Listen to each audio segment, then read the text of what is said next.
మొగల్తూరు మట్టిలో మొదలైన ఓ కళ తెలుగు సినిమా శిఖరంపై మెగాస్టార్గా నిలిచింది.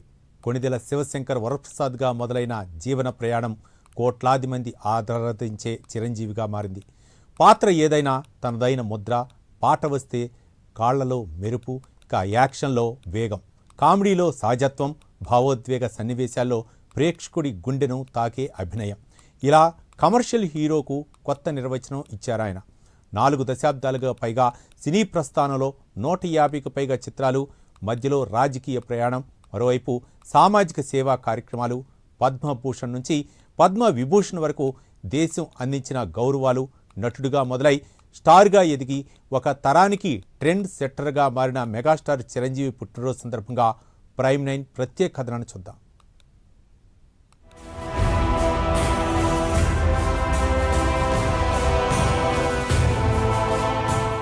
పశ్చిమ గోదావరి జిల్లా మొగల్తూరులో 1955 ఆగస్టు 22న ఓ సాధారణ కుటుంబంలో కొణిదెల శివశంకర వరప్రసాద్ జన్మించారు. తండ్రి కొణిదెల వెంకట్రావు పోలీస్ కానిస్టేబుల్ కావడంతో ఆయన ఉద్యోగరీత్యా కుటుంబం పలుచోట్ల నివసించింది. మొగల్తూరుతో పాటు నిడదవోలు, గురిజాల, బాపట్ల, పొన్నూరు, మంగళగిరి ప్రాంతాలతో చిరంజీవి బాల్యం, విద్యాభ్యాసానికి అనుబంధం ఏర్పడింది. చిన్నతనం నుంచే నటనపై మక్కువ చూపిన ఆయన ఎన్సీసీలోనూ చురుగ్గా పాల్గొన్నారు. ఢిల్లీలో జరిగిన రిపబ్లిక్ డే పరేడ్లో ఎన్సీసీ క్యాడెట్ గా పాల్గొనటం ఆయన విద్యార్థి జీవితంలోని విశేష ఘట్టం. ఈ 10 రోజుల నుంచి మేము చిరంజీవి గారి పుట్టినరోజు వల్ల కానీ ఎన్ని చేసుకుంటున్నామంటే చిరంజీవి గారు ఎవరో మాకు పరిచయం కాదు. చిరంజీవి గారి నటన, చిరంజీవి గారి సేవ, చిరంజీవి గారి గొప్పతనం వల్ల మేము ఇవన్నీ చేసుకుంటున్నాం. చిరంజీవి గారి బర్త్డే కానీ మాకు ముందుగా గ్యాప్ వచ్చేది ఆగస్టు 22. అలాగని చెప్పి మేము వారం రోజులుగా ఈ వారోత్సవాలు మేము ఆయన పండుగ జరుపుకుంటూ 22వ తారీఖు కోసం ఇంకా మేము కార్యక్రమం చేసుకుంటూ. చిరంజీవి గారు అంటే మనకి ముందు గుర్తొచ్చిన నటన కాదు, ఆయన స్వయం కృషికి ఎదిగిన విధానం, సేవా కార్యక్రమం, అలాగే కరోనాలో ఎంతోమందికి ఆక్సిజన్ కూడా అందించారు. అలాగే నేను ఊహ తెలియనప్పటి నుంచి కూడా ఆయన డ్యాన్స్ అంటే ఆయన సినిమాలన్నా అదో రకమైన పిచ్చి కింద ఉండేదండి మాకు. ఈరోజు మెగాస్టార్ చిరంజీవి గారు మా మొగల్తూరు గ్రామంలో జన్మినందుకు మాకు చాలా సంతోషం. ఎందుకంటే ఈ మొగల్తూరు గ్రామం నుంచి వెళ్ళి ఈరోజు ఇండస్ట్రీలో చాలా పెద్ద వ్యక్తిగా ఎదిగారు ఆయన. ఈ మొగల్తూరు నుంచి ఎవరికేం కష్టం వచ్చినా ఆయన దృష్టికి తీసుకెళ్తే చాలా సేవా కార్యక్రమాల గురించి అయినా ఏదన్నా చాలా చక్కగా చేస్తారు ఆయన. ఒంగోలులోని సిఎస్ఆర్ శర్మ కళాశాలలో ఇంటర్మీడియట్ పూర్తి చేశారు. నరసాపురంలోని శ్రీ వైఎన్ కళాశాలలో కామర్స్ డిగ్రీలో పట్టా పొందారు. చదువు పూర్తయిన తర్వాత ఆయన ముందు ఉన్నది సాధారణ జీవన మార్గమే. కానీ మనసంతా సినిమా వైపే. ఉద్యోగం కోసం ప్రయత్నించడం కంటే నటుడిగా తన అదృష్టాన్ని పరీక్షించుకోవాలనే నిర్ణయం ఆయన జీవితాన్నే మలుపు తిప్పింది. ఆ లక్ష్యంతో చెన్నై చేరుకుని 1976లో మద్రాస్ ఫిల్మ్ ఇన్స్టిట్యూట్లో నటనలో శిక్షణ పొందారు. ఎలాంటి సినీ నేపథ్యం లేకుండా వచ్చిన యువకుడు తన ప్రతిభనే పెట్టుబడిగా చేసుకుని అవకాశాల కోసం ప్రయత్నించడం మొదలుపెట్టారు. అలా 1978లో పునాదిరాళ్లు చిత్రంతో కెమెరా ముందుకొచ్చారు చిరంజీవి. అయితే ఆయన నటించిన సినిమాల్లో ముందుగా విడుదలైంది ప్రాణం ఖరీదు. తొలినాళ్లలో దక్కిన ప్రతి అవకాశాన్ని తనను తాను నిరూపించుకునే వేదికగా మార్చుకున్నారు చిరంజీవి. చిన్న పాత్రలు, సహాయ పాత్రలు, ప్రతినాయక ఛాయలున్న క్యారెక్టర్లు, ఇలా వైవిధ్యమైన పాత్రలను ఎంచుకున్నారు. అప్పటి తెలుగు తెరపై ఉన్న నటనా శైలికి భిన్నంగా కనిపించిన ఆయన బాడీ లాంగ్వేజ్, వేగం, స్క్రీన్ ప్రెజెన్స్ ప్రేక్షకుల దృష్టిని ఆకర్షించాయి. అదే వైవిధ్యం క్రమంగా ఆయన్ను కథానాయకుడిగా ముందుకు నడిపించింది. చిరంజీవి గారి గురించి చాలా ఆసక్తికరమైన విషయాలు ఈ రోజున మీకు వెల్లడిస్తున్నాను. ఎందుకంటే చిరంజీవి గారు నరసాపురం మిషనరీ ఆసుపత్రిలో జన్మించారు. ఆయన నరసాపురం వైన్ కాలేజీలో చదువుకున్నారు. ఆయన నరసాపురం వైన్ కాలేజీలో చదువుకున్నప్పుడు ఆయన అరవింద ఆడిటోరియంలో ఆయన ఎన్నో నాటకాలు వేశారు. చిరు పవన్ ఫ్యాన్స్ నుంచి నరసాపురం నియోజకవర్గ ప్రెసిడెంట్గా ఉన్నాను. ఈరోజు ప్రైమ్9 వారి ఆధ్వర్యంలో చిరంజీవి గారు ఎక్కడైతే చదువుకున్నారో ఆ వైఎన్ కాలేజీలో ఈరోజు ఉన్నాం. ఇక్కడ చిరంజీవి గారి కోసం కొన్ని చెప్పుకోవాలి. వైన్ కాలేజీకి వచ్చి జాయిన్ అయ్యి ప్రతి స్టూడెంట్ ముందుగా అడిగే ప్రశ్న, చిరంజీవి గారు ఇక్కడే చదివారంట కదండి. 1983లో వచ్చిన ఖైదీ చిత్రం సాధించిన విజయం చిరంజీవిని అగ్ర కథానాయకుడిగా నిలబెట్టింది. తెరపై ఆయన వేగానికి ప్రేక్షకులు ఫిదా అయ్యారు.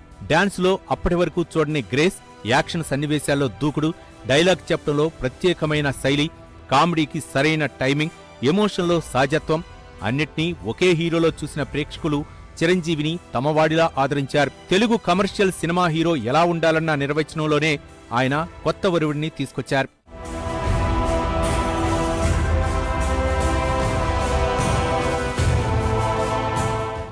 తెరపై మెగాస్టార్గా పేరు తెచ్చుకున్న చిరంజీవి నిజ జీవితంలో సేవకు ప్రత్యేక వేదికను ఏర్పాటు చేశారు. 1998లో చిరంజీవి చారిటబుల్ ట్రస్ట్ను స్థాపించి రక్తదానం, నేత్రదాన కార్యక్రమాలకు పెద్దపీట వేశారు. ట్రస్టు ద్వారా లక్షలాది యూనిట్ల రక్తాన్ని సేకరించి అవసరమైన వారికి అందించడంతో పాటు వేలాది మందికి కార్నియా మార్పిడి ద్వారా చూపు పునరుద్ధరించేందుకు సహాయం అందించారు. అభిమాన సంఘాలను రక్తదాన శిబిరాలు, నేత్రదానం, ఇతర సహాయ కార్యక్రమాల్లో భాగస్వాములను చేశారు. దీంతో ప్రాణాపాయ స్థితిలో ఉన్న ఎంతో మందికి చిరంజీవి ట్రస్ట్ ఆసరాగా నిలిచింది. ఇక కరోనా మహమ్మారి సమయంలోనూ చిరంజీవి తన సేవా కార్యక్రమాలను విస్తరించారు. ఆక్సిజన్ కొరత ప్రాణాంతక సమస్యగా మారిన సమయంలో తెలుగు రాష్ట్రాల్లో 42 ఉచిత ఆక్సిజన్ బ్యాంకులను ఏర్పాటు చేశారు. వైద్య అత్యవసర పరిస్థితిలో అవసరమైన వారికి వీటి ద్వారా అండగా నిలిచారు. నమస్కారం, నా పేరు చిరంజీవి రావురి. మెగాస్టార్ చిరంజీవి గారు పశ్చిమ గోదావరి జిల్లా మొగల్తూరులో మా నరసాపురంలో చిరంజీవి గారు పుట్టడం మాకు చాలా సంతోషదాయకం. ఒక సామాన్యమైనటువంటి వ్యక్తి నుంచి సినీ కళామ రంగంలో అత్యున్నతమైన శిఖరాలని చిరంజీవి గారు చేరుకోవడం మాకు చాలా గర్వకారణం. సినిమా సేవ తర్వాత చిరంజీవి ప్రయాణం రాజకీయాల వైపు మళ్లింది. 2008లో ప్రజారాజ్యం పార్టీని స్థాపించి ప్రత్యక్ష రాజకీయాల్లోకి ప్రవేశించారు. 2009లో అసెంబ్లీకి ఎన్నికయ్యారు. అనంతరం రాజ్యసభ సభ్యుడిగా, కేంద్ర పర్యాటక శాఖ సహాయ మంత్రిగా బాధ్యతలు నిర్వహించారు. రాజకీయ జీవితంలో క్రియాశీలకంగా ఉన్న సమయంలో వెండితెరకు దూరమైన ఆయన సినిమా పునరాగమనం కోసం అభిమానులు నిరీక్షణ మాత్రం కొనసాగింది. దాదాపు 10 ఏళ్ల విరామం తర్వాత 2017లో ఖైదీ నంబర్ 150తో కథానాయకుడిగా తిరిగి వచ్చారు చిరంజీవి. అయితే లాంగ్ గ్యాప్ తర్వాత కూడా తన క్రేజ్ ఏమాత్రం తగ్గలేదని తదుపరి చిత్రాలు నిరూపిస్తూనే ఉన్నాయి.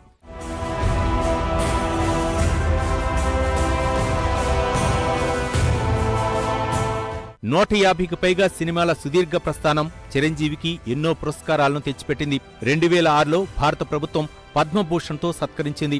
2022లో గోవాలో జరిగిన 53వ ఇంటర్నేషనల్ ఫిల్మ్ ఫెస్టివల్ ఆఫ్ ఇండియాలో Indian film personality of the year గౌరవం అందుకున్నారు. 2024లో దేశ రెండో అత్యున్నత పౌర పురస్కారం పద్మ విభూషణ్ లభించింది. అయితే ఆయన సినీ జీవితాన్ని కేవలం అవార్డుల సంఖ్యతో కొలవలేం. Telugu cinema dance, action, commercial కథానాయకుడి ప్రెజెంటేషన్పై చిరంజీవి వేసిన ముద్ర ఆయన తర్వాత వచ్చిన తరాలపైన కనిపించింది. చిరంజీవి గారు మా నరసాపురం పట్టణంలో మా చిట్టవరానికి అతి సమీపంలోని ఈ పట్టణంలో పుట్టి మొగల్తూరు గ్రామవాసిగా ప్రపంచ ప్రఖ్యాతిగాంచి అనేక అవార్డులు, రివార్డులు పొంది ఎవరు తీసుకునే టైంలో సినీ పరిశ్రమలో దేశంలోనే అత్యధిక పారితోషికం తీసుకున్న వ్యక్తిగా, యాక్టర్గా ఆయన ప్రసిద్ధి చెందారు. మా చిట్టవరం గ్రామంలో చిరంజీవి గారి పేరిట ఒక భవనం నిర్మించడం జరిగింది. ఈరోజు దాని వాల్యూ 50 లక్షల పైన ఉంటుంది. ఆ రోజు నేను చిరంజీవి ఫ్యాన్స్ ప్రెసిడెంట్గా ఆయన దగ్గరికి వెళ్ళి రిక్వెస్ట్ చేస్తే ఆయన సీక్రెట్గా అమౌంట్ ఇచ్చి పంపించారు. కొణిదెల శివశంకర వరప్రసాద్ సినీ కుటుంబ నేపథ్యం లేకుండా చెన్నైలో అవకాశాల కోసం అడుగుపెట్టిన ఓ యువకుడు. తన శ్రమను మెట్లుగా, ప్రతిభను బలంగా చేసుకుని తెలుగు చిత్రసీమలో అగ్రస్థానానికి చేరుకున్న చిరంజీవి నటనకు తనదైన శైలి జోడించారు. డాన్స్కు వేగం, గ్రేస్ తీసుకొచ్చారు. మాస్ హీరోయిజానికి కొత్త రూపునిచ్చారు. సంపాదించిన అభిమానాన్ని సేవా కార్యక్రమాలకు అనుసంధానించారు. రాజకీయాల్లోనూ తనదైన అధ్యాయాన్ని లిఖించారు. కాలం మారింది, తరాలు మారాయి, తెలుగు సినిమా రూపురేఖలు మారాయి.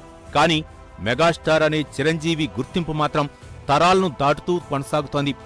మొగల్తూరులో మొదలైన ఆ ప్రయాణం తెలుగు సినీ చరిత్రలో సుదీర్ఘమైన ప్రస్థానంగా నిలిచింది.